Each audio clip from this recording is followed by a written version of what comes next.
मी आज आपणाला माझ्या भिवंडी लोकसभा क्षेत्रातील भिवंडी शहर आणि भिवंडी ग्रामीण या भागाची वीज वितरण कंपनी आहे टोरेंटो, या कंपनीविषयी मी आपल्यासमोर माझं मत मांडतोय।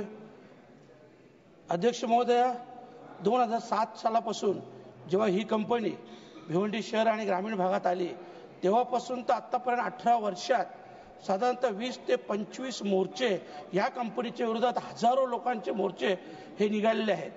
खास करून भिवंडी कापड व्यवसायामध्ये या देशामध्ये एक नामांकन असं महत्त्व होतं, परंतु आज तो व्यवसाय देखील डब घायला आलेला आहे।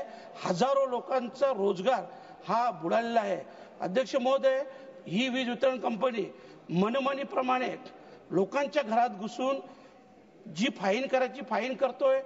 दुसरी गोष्ट, कोणी ग्राहक तक्रारीला गेला की 2000चं बिल जर 25,000 आलेलं आहे तर त्याची तक्रार न घेता त्याला पहिल्यांदा बिल भरायला सांगतात आणि बिल भरल्यानंतर तुमची तक्रार बघू, आणि तसं जर केलं नाही तर पोलीस केस केली जातो, अटक केली जातो आणि न्यायालयात देखील, मॅडम मी खूप जबाबदारीने बोलतो खासदार नेत्याने, की न्यायालयात न्यायाधीश देखील पहिल्यांदा बिल भरायला सांगतात आणि नंतर त्याची चौकशी करू अशा प्रकारचा स्पष्ट आदेश देतात आणि जोपर्यंत बिल भरत नाही तोपर्यंत त्या व्यक्तीला जामीन होत नाही। आणि अध्यक्ष महोदय, याविषयी मी खट्टर साहेबांकडे देखील तक्रार केलेली आहे, याची आपण चौकशी करावी अशी मी आपल्याला नम्र विनंती करतोय।